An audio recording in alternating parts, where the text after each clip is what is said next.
Book 5, What Our Land Policy Should Be, Stave 2. Something still more radical needed. But still, the adoption of such a policy would affect only the land that is left to us. It would be preventive, not remedial. It would still leave the great belts granted to railroads, the vast estates such as those with which California is cursed, and the large bodies of land which everywhere have been made the subject of speculation. It would leave, moreover, still in full force, the tendency, which is concentrating the ownership of the land in a few hands in the older settled states. And further than this, I hardly think, agitate as we may, that we can secure the adoption of such a preventive policy until we can do something to make the monopolization of land unprofitable. What we want, therefore, is something which shall destroy the tendency to the aggregation of land, which shall break up present monopolization, and which shall prevent, by doing away with the temptation, future monopolization. And as arbitrary and restrictive laws are always difficult to enforce, we want a measure which shall be equal, uniform, and constant in its operation. A measure which will not restrict enterprise, which will not curtail production, and which will not offend the natural sense of justice. When our 40 million people have to raise $800 million per year for public purposes, we cannot have any difficulty in discovering such a remedy, in the adjustment of taxation. A lesson from the past. Let us turn for a moment from the glare of the 19th century to the darkness of medieval times. The spirit of the feudal system dealt far more wisely with the land than the system which has succeeded it, and rude outcome of a barbarous age though it was, we may, remembering the difference of times and conditions, go back to it for many valuable lessons. The feudal system annexed duties to privileges. In theory, at least, protection was the corollary of allegiance, and honor brought with it the obligation to a good life and noble deeds, while the ownership of land involved the necessity of bearing the public expenses. One portion of the land, allotted to the crown, defrayed the expenses of the state. Out of the profits of another portion, allotted to the military tenants, the army was provided and maintained.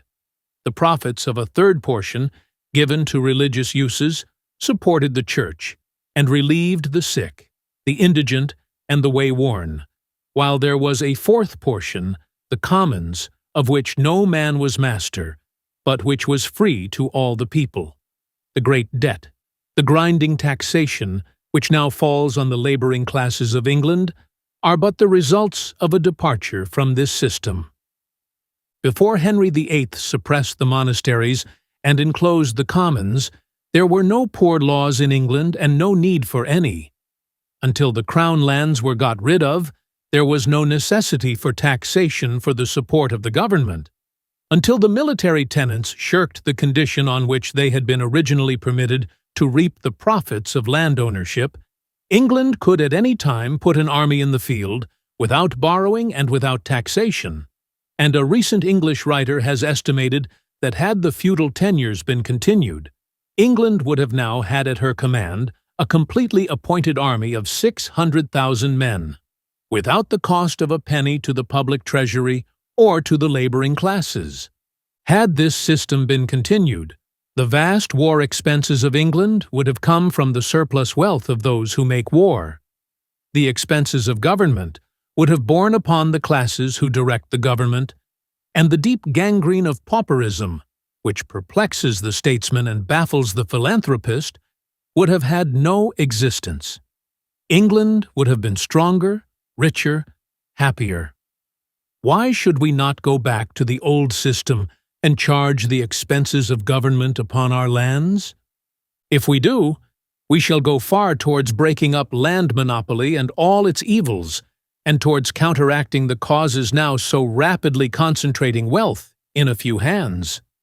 We shall raise our revenues by the most just and the most simple means, and with the least possible burden upon production. Taxation of land falls only on its owner. There is one peculiarity in a land tax.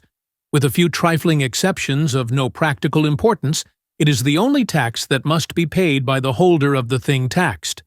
If we impose a tax upon money loaned, the lender will charge it to the borrower, and the borrower must pay it. Otherwise, the money will be sent out of the country for investment. And if the borrower uses it in his business, he, in his turn, must charge it to his customers, or his business becomes unprofitable. If we impose a tax upon buildings, those who use them must pay it, as otherwise the erection of buildings becomes unprofitable, and will cease until rents become high enough to pay the regular profit on the cost of building and the tax besides. But not so with land. Land is not an article of production. Its quantity is fixed. No matter how little you tax it, there will be no more of it. No matter how much you tax it, there will be no less. It can neither be removed nor made scarce by cessation of production. There is no possible way in which owners of land can shift the tax onto the user. And so, while the effect of taxation upon all other things is to increase their value, and thus to make the consumer pay the tax, the effect of a tax upon land is to reduce its value, that is, its selling price, as it reduces the profit of its ownership without reducing its supply. It will not, however, reduce its rental price. The same amount of rent will be paid, but a portion of it will now go to the state instead of to the landlord. And were we to impose upon land a tax equal to the whole annual profit of its ownership, land would be worth nothing, and might in many cases be abandoned by its owners. But the users would still have to pay as much as before, paying in taxes what they formerly paid as rent. And conversely, if we were to reduce or take off the taxes on land, the owner, not the user, would get the benefit.